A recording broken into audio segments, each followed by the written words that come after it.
Hello friends, welcome back to our channel online GS by Diwakar and this is Satyam Parmar. आज के session में हम देखेंगे ज्योग्राफी से संबंधित महत्वपूर्ण प्रश्न जो कि पूछे जाएंगे आपके या फिर पूछे जाते रहे हैं सभी एग्जाम्स में, चाहे वो कोई भी एग्जाम्स हो आपका, चाहे वो नेट हो, जेआरएफ या फिर यूपीएचएससी हो या फिर केबीएस हो, पीजीटी, टीजीटी, अन्य कोई भी ज्योग्राफी से संबंधित एग्जाम हो, इसके लिए ये क्वेश्चंस आपको काफ़ी हेल्पफुल रहेंगे। फिलहाल आपका होने वाला है झारखंड पीजीटी जो कि 18 अगस्त को होने वाला है, उसमें ये काफ़ी हेल्पफुल रहेगा। आप इसको टोटल जो पूरा कंप्लीट वीडियो देखिएगा। आज इसमें हम कुछ क्वेश्चन डिस्कस करेंगे, लगभग 25 के करीब क्वेश्चन इसमें हम देखेंगे। उसके बाद में आपके 125 क्वेश्चन यानी कि 150 क्वेश्चन इसमें हम कंप्लीट करेंगे। 125 क्वेश्चन या आपके 150 क्वेश्चन के करीब हम इसमें कंप्लीट कर देंगे। दूसरे चैनल पर स्टडी पीवाई के ऊपर आप जाके देख सकते हैं, वहाँ से आपको कंप्लीट वीडियो मिल जाएगा। इस वीडियो में हम 25 ही डिस्कस करेंगे। और आपको चैनल अच्छा लगे, आपको सेशन अच्छा लगे तो इसको लाइक ज़रूर करना, सब्सक्राइब भी कर लेना, अपने फ्रेंड्स तक भी इसको शेयर करना। और आपको अगर ऐप डाउनलोड करना है तो जीएस वाई दिवाकर सर नाम से प्ले स्टोर पर जाके आप ऐप डाउनलोड कर सकते हैं। उसमें आपको बैच एंड कोर्सेज मिल जाएंगे, पीडीएफ भी मिल जाएंगे और उसके वीडियो लेक्चर्स भी आसानी से वहाँ से आपको देखने को मिल जाएंगे। ठीक है, तो चलिए आज का सेशन शुरू करते हैं बिना देरी किए हुए। फर्स्ट क्वेश्चन इसमें बोल रहा है, क्या बोल रहा है देख लेते हैं। निम्नलिखित में से कौन गहन कृषि से संबंधित नहीं है? गहन कृषि क्या होती है पहले आप जान लें। जो गहन कृषि वहाँ पे की जाती है जहाँ पे की जनसंख्या अधिक देखने को मिलती है, जो लैंड भूमि होती है यानी कि ज़मीन होती है वो कम होती है, वहाँ पे आपको गहन कृषि देखने को मिलती है। तो नीदरलैंड में जो सब्जी की कृषि होती है ये भी आपकी गहन कृषि का ही उदाहरण है।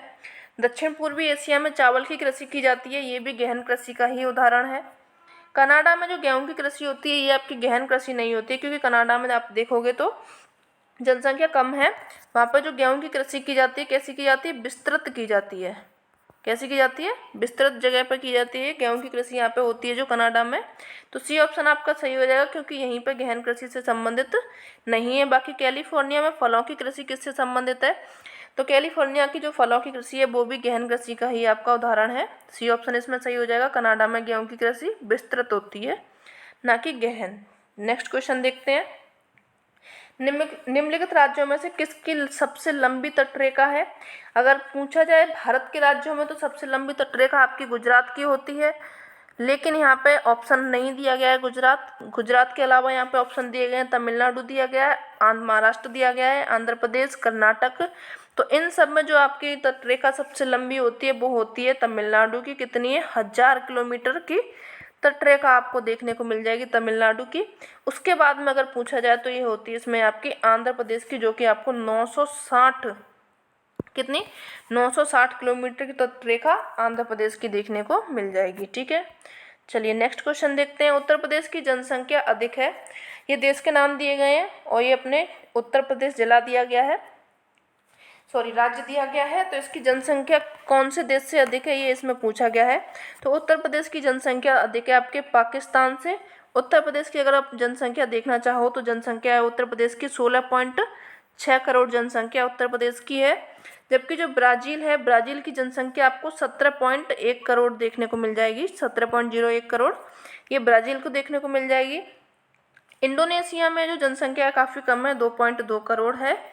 और यहीं पे अगर आप यूएसए की देखोगे तो यूएसए की जनसंख्या 28.5 करोड़ है। जबकि अगर आप पाकिस्तान में देखोगे तो पाकिस्तान की टोटल जनसंख्या है 15.6 करोड़ आपको पाकिस्तान की जनसंख्या देखने को मिल जाएगी। तो क्वेश्चन के अनुसार उत्तर प्रदेश की जनसंख्या जिससे अधिक है वो आपका हो जाएगा पाकिस्तान। सी ऑप्शन इसमें आपका सही हो जाएगा, यही हमारा आंसर हो जाएगा। ठीक है, चलिए नेक्स्ट देखते हैं।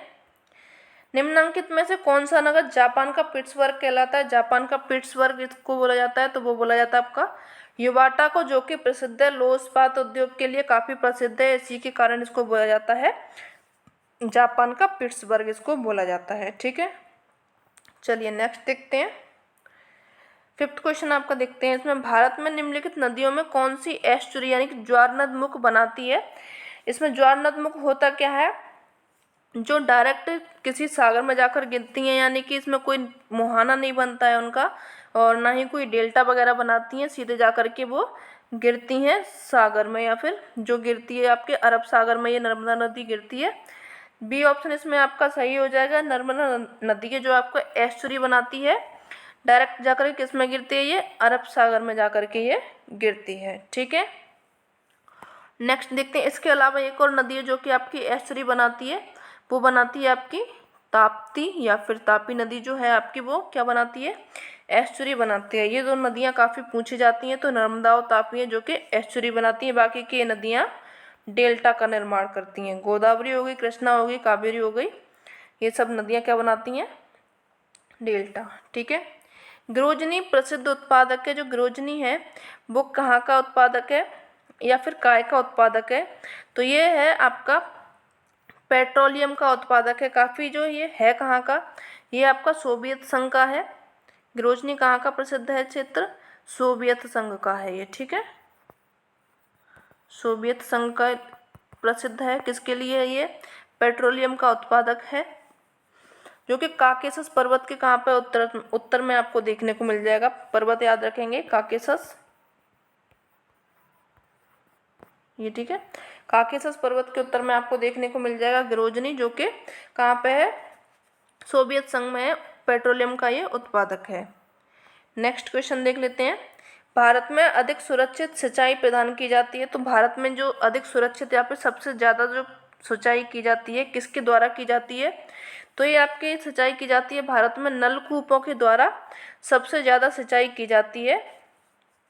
अगर हम जैसे नहर से सिंचाई करेंगे तो जो हमारी भूमि है वो कैसी हो जाएगी? अधिक क्षारीय हो जाती है। क्या हो जाती है? क्षारीय हो जाती है। और अगर तालाब और कुओं से सिंचाई बहुत कम क्षेत्रों में की जाती है, क्योंकि तालाब आजकल इतने देखने को नहीं मिलते हैं, और कुएं जो हैं वो तो बहुत ही कम देखने को मिलते हैं। पहले के टाइम में आपको कुएं देखने को मिल जाते थे, लेकिन आजकल कुएं जो हैं उनमें समर वगैरह डाल करके लोगों ने कुओं को बंद कर दिया है, तो कुएं कम देखने को मिलते हैं। सबसे ज़्यादा जो सिंचाई होती है वो आपके नलकूपों के द्वारा से होती है। ठीक है, सी ऑप्शन इसमें आपका सही हो जाएगी। नेक्स्ट क्वेश्चन देखते हैं। ग्रांट बैंक एक प्रमुख उत्पादक है। ग्रांट बैंक किसका है ये? तो ये है आपका समुद्री मत्स्य के लिए काफ़ी फेमस माना जाता है। ग्रांट बैंक जो क्षेत्र है वो किस किस के बीच में स्थित है? ये ब्रिटिश द्वीप और स्कैंडिनेविया द्वीप के बीच। द्वीप जो है आपका ब्रिटिश द्वीप हो जाएगा आपका, और दूसरा हो जाएगा स्कैंडिनेविया देश जो हैं उनके बीच में ये, एक मिनट बोल के सही है, आप हाथ से इसमें लिखने में थोड़ी सी दिक्कत हो जाती है, समझा करें। जो ब्रिटिश द्वीप है तथा स्कैंडिनेविया देश है, इनके बीच में जो क्षेत्र स्थित है उसको बोला जाता है ग्रैंड बैंक, जो कि प्रसिद्ध है या फिर प्रमुख है किसके लिए? समुद्री मत्स्य के लिए। ठीक है, नेक्स्ट देखते हैं। कौन सम्मिलित नहीं है पूछा गया है। एक में नगर दिए गए हैं, उनके उद्योग दिए गए हैं, तो इसमें सम्मिलित नहीं पूछा गया है। बेंगलोर आपका प्रसिद्ध है किसके लिए? ये आपका प्रसिद्ध है वायुयान के लिए या फिर रसायन के लिए। दूसरा आपका दिया गया है नांगल। नांगल किसके लिए प्रसिद्ध है? ये आपका उर्वरक के लिए। और लुधियाना प्रसिद्ध है आपका हौजरी के लिए, ना कि कागज के लिए, यानी कि यहाँ पे सी ऑप्शन सही हो जाएगा आपका। सी ऑप्शन सही हो जाएगा। लुधियाना हौजरी के लिए प्रसिद्ध है, ना कि ये कागज के लिए, हौजरी। ठीक है, नेक्स्ट देखते हैं। गंगा घाटी में बांगड़ मिट्टी जो पाई जाती है, कहाँ पाई जाती है? तो ये पाई जाती है बाढ़ की वर्तमान सीमाओं के ऊपर, यानी कि जो बाढ़ आती हैं उनके कारण जो जलोढ़ मृदा होती है, जो नई प्राचीन जो जलोढ़ मृदा होती है उसको क्या बोला जाता है? बांगड़ कहा जाता है। ये मिट्टी कहाँ से होती है? बाढ़ की वर्तमान जो सीमा, यानी कि बाढ़ जो चलती है उसके जो प्रेजेंट में जो सीमाएं चलती हैं उनको कहा जाता है बांगड़। तो सी ऑप्शन इसमें आपका सही हो जाएगा। फिर से सी काफ़ी सही हो रहे हैं। कुछ तो राज है इनका, बताइएगा क्या राज है आप लोग। ठीक है, चलिए नेक्स्ट देखते हैं। जैविक संस्कृति की संकल्पना किसने दी थी?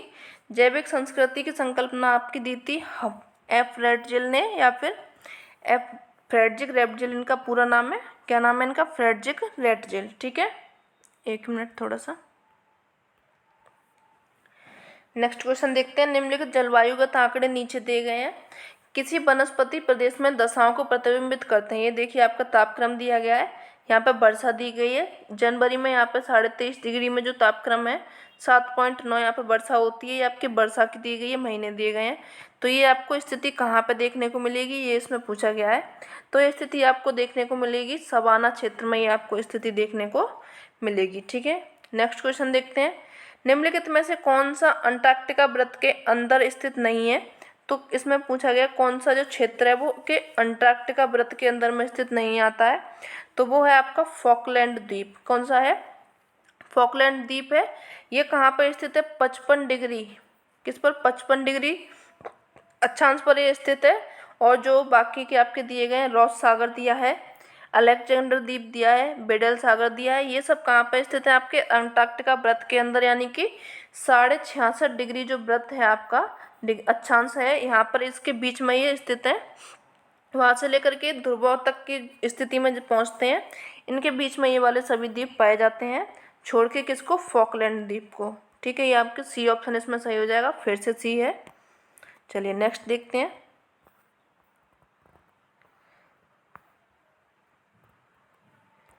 तट के सागर के गहरे भाग की ओर भूमि निक्षेपों का निम्नलिखित में से कौन सा सही अनुक्रम है। नीचे दिए गए कूटों में सही उत्तर का चयन करें, यानी कि मृत्तिका दी गई है, पंख दिए गए हैं, रेत दिया गया है, गाद दिया गया है, इनको सही अनुक्रम में लगाना है। जो निक्षेप होते हैं कौन सा पहले होता है, कौन सा बाद में होता है। तो इसका सही अनुक्रम दिया जाता है, सबसे पहले आपका रेत आता है, क्या आता है, रेत आएगा। उसके बाद में आपकी गाद आती है, रेत के बाद में गाद आएगी, गाद के बाद में आपकी मृत्तिका या फिर क्ले आती है, उसके बाद में सबसे एंड में पंख मिलते हैं, यानी कि 3 हो जाएगा, उसके बाद में 4 हो जाएगा। 1 मिनट यहाँ पे लिख लेते हैं। पहले नंबर पे आपका 3 हो जाएगा, फिर आप हो जाएगा 4 हो जाएगा, 4 के बाद में आपका 1 हो जाएगा, 1 के बाद में आपका 2 हो जाएगा। देख लेते हैं किस में आपका सही से सम्मिलित हो रहा है। डी ऑप्शन इसमें सही हो जाएगा।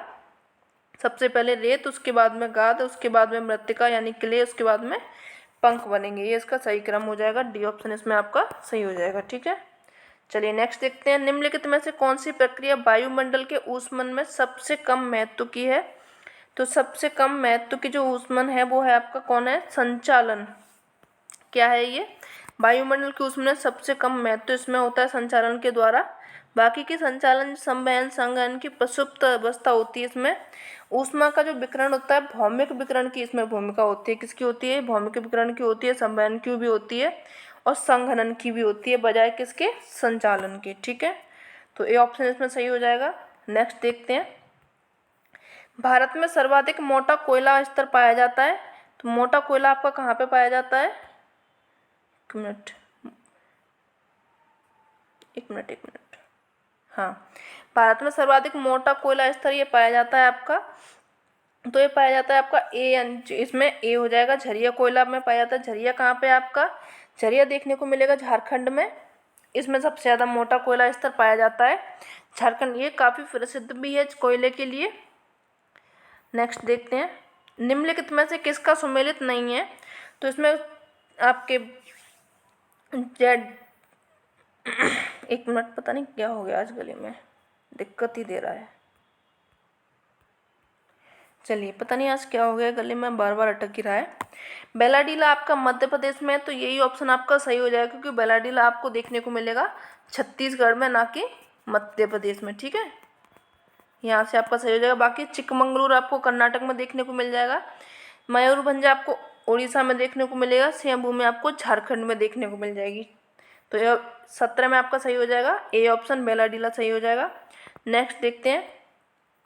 बकिंगम जो नगर है, मुख्य कार्य इसका क्या है बकिंगम का। तो बकिंगम का कार्य सिंचाई एवं नौकागमन का इसका कार्य, बकिंगम इसके लिए फेमस है। किसके लिए ये फेमस, सिंचाई के लिए तथा नौकागमन के लिए काफ़ी प्रसिद्ध है।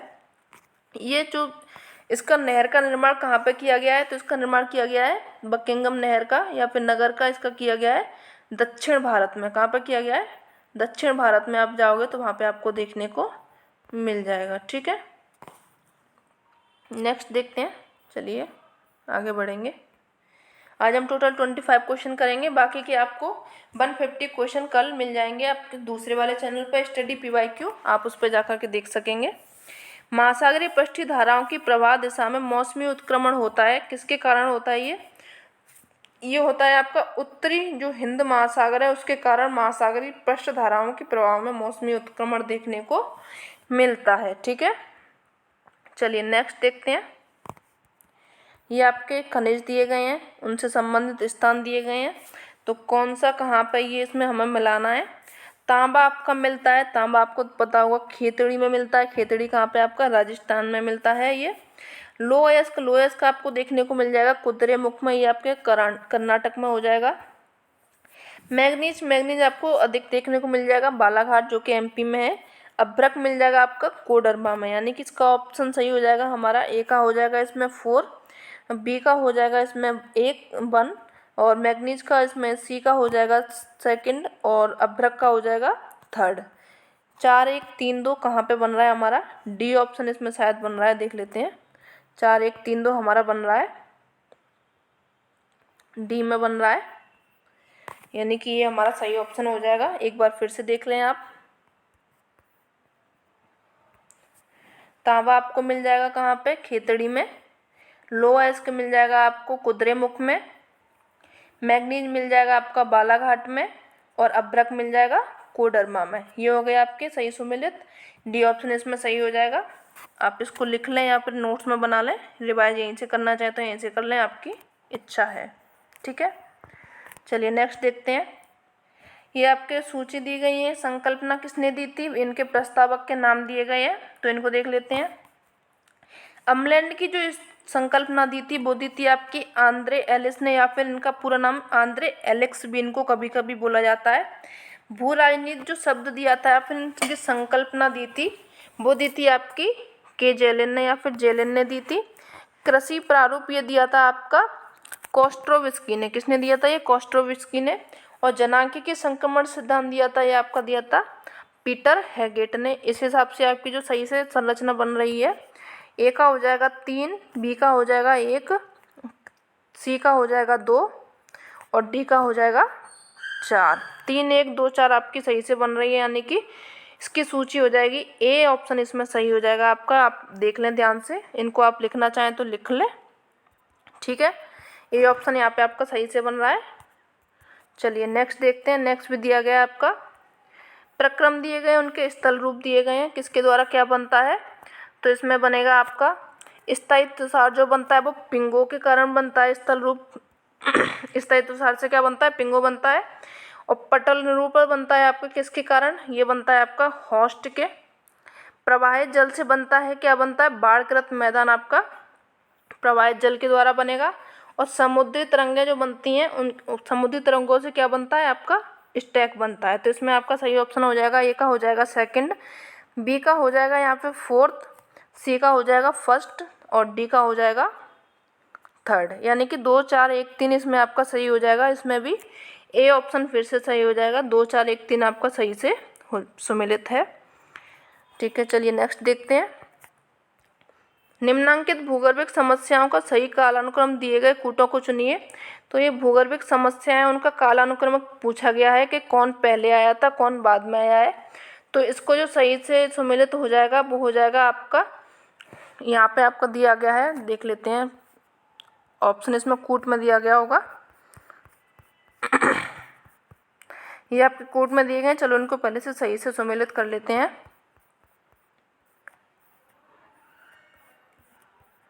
पहले कौन आया था आपका, तो इसमें जो ऑप्शन में दिया गया है पहले आया था आपका सिलूरियन।